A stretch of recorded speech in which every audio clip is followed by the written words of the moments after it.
Now I'm going to say something that may not be agreeable to many of you here because you invited candor, no lecture, but candor, and that is the subject of 5G and cybersecurity.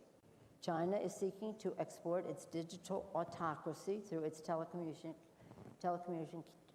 giant Huawei, threatening economic retaliation against those who do not adopt their technologies.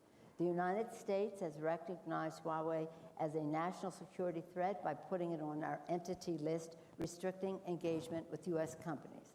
Nations cannot cede our telecommunication infrastructure to China for financial expediency. The floor is yours. Yeah, please. Mr. Chairman, yeah, please. She's from China. Yeah.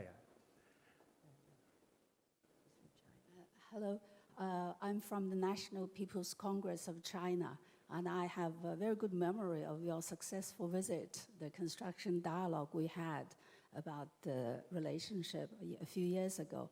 My question is about Huawei. I think my knowledge of how the world works is that technology is a tool. And China, since its reform started 40 years ago, have introduced all kinds of Western technologies. Microsoft, IBM, Amazon, they are all active in China. And since we started with first G, second G, third G, fourth G, all the technologies came from Western countries, from the developed world. And China has maintained its political system.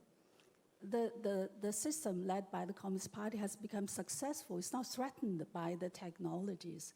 How come if Huawei's technology with 5G is introduced into Western countries, then it will threaten the political system? Do you really think the democratic system is so fragile that it could be threatened by this single high-tech company of Huawei? Let me just say to you that are applauding back there that Huawei was created by reverse technology of American initiatives. That was one of the main ways that they got started. So yeah, we know the capability that Huawei has. We do not want to emulate the Chinese system. So it isn't a question of we have Huawei and we are a model, so why are you afraid of Huawei?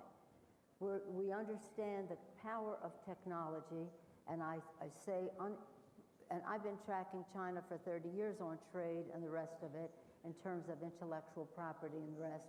And I tell you, unequivocally, without any hesitation, be very careful when we go down this path